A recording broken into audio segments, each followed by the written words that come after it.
I'm home. Hi, honey. I'll have dinner ready in a minute. How was your film class this morning? They were good. Yeah, I've been learning lots about film history, especially here in Utah. Your great-grandpa loved it when the film crews came to town. Yeah, he's got the coolest stuff in here. Hey, who are the two guys in front of the old car? I bet you're looking at the Perry brothers. They tried to bring all those movie companies to Utah. Did you know great-granddad got to work with them?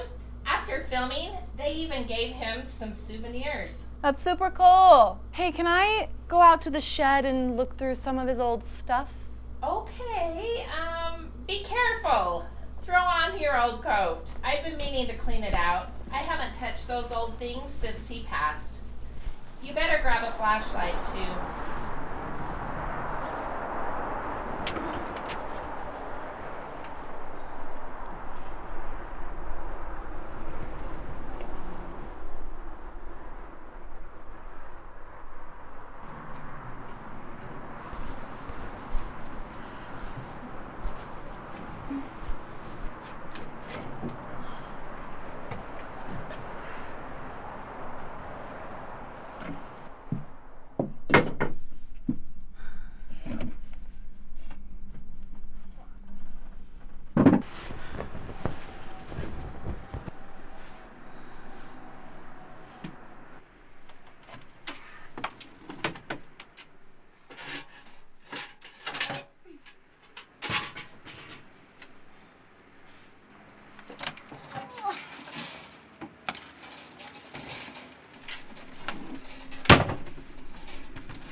Professor?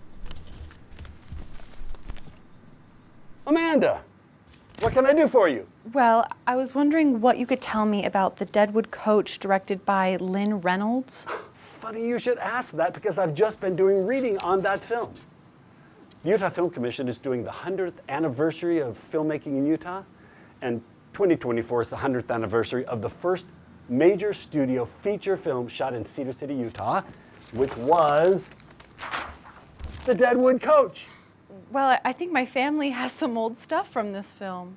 It's a possibility if you're a local. It was a huge deal in Cedar City.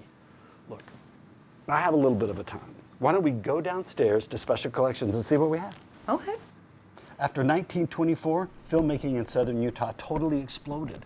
The studios realized that they could film on location with fantastic scenery.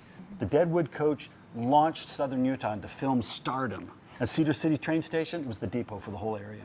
These are some of the original photos and posters from the film. In the movie, Tom Mix plays a character called the Orphan, who goes out west to track down a guy named Tex who killed his parents. And I read somewhere that somewhere along the way he meets Helen, and they fall in love and decide to get married. And then I think that Tex comes at the wedding and actually kidnaps Helen. And that's where the chase scene happens, and that's where the stagecoach comes in. And then we believe at the end, the two have a fight, and the bad guy falls off a cliff. What do you mean, you guess? Like, you think? There are no actual copies of this film still in existence. None of them at all. They're all lost. All we have are these production photos, the posters. Oh, what happened? It's a long story. Some just got lost through decay and old age. Some were destroyed purposely. It's a long story. Let me show you on the computer. So some producers thought that films were going to be like live theater. Once you see them, you could just throw it away. And some silent films were destroyed when the talkies came along. This is some footage that the fire chief took in 1937 when a fire raged through the film vaults of Fox Studios and it destroyed almost all of their silent films. These early films were made with nitrate. Under certain conditions, it can be so unstable that it could self-ignite, spontaneously combust, basically just explode. And when it burns, it creates its own oxygen, making it almost impossible to extinguish. Here's another clip where the National Archives, they tried to design film canisters that could control the fire and the explosion. Nowadays, on modern film, it'll say safety film down on the edge. That's because it's printed on acetate or polyester, and it doesn't burn anywhere near as quickly.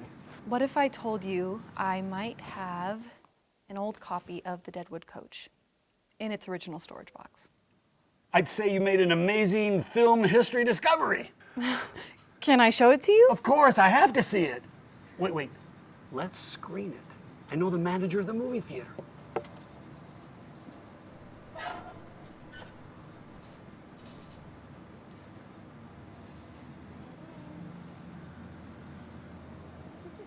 Amazing. It's exciting. Oh, let's go. Wait a minute, this is nitrate film. It's too dangerous. We gotta see it.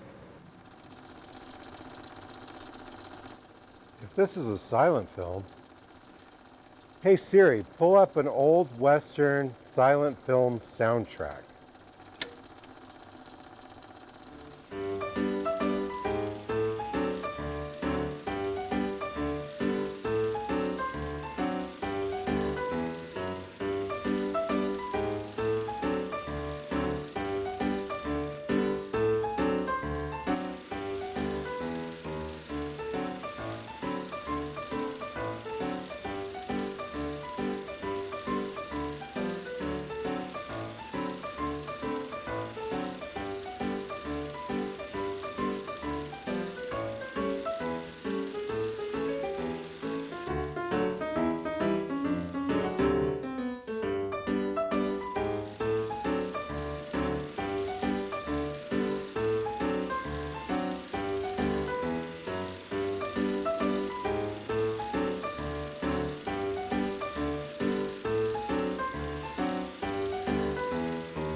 Great granddad would love to see this.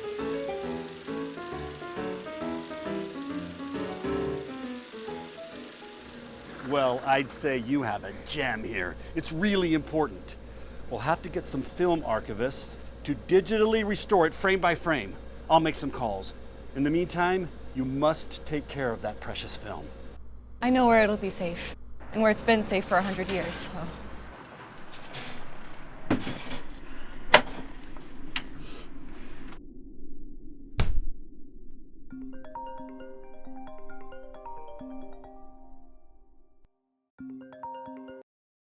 Hello?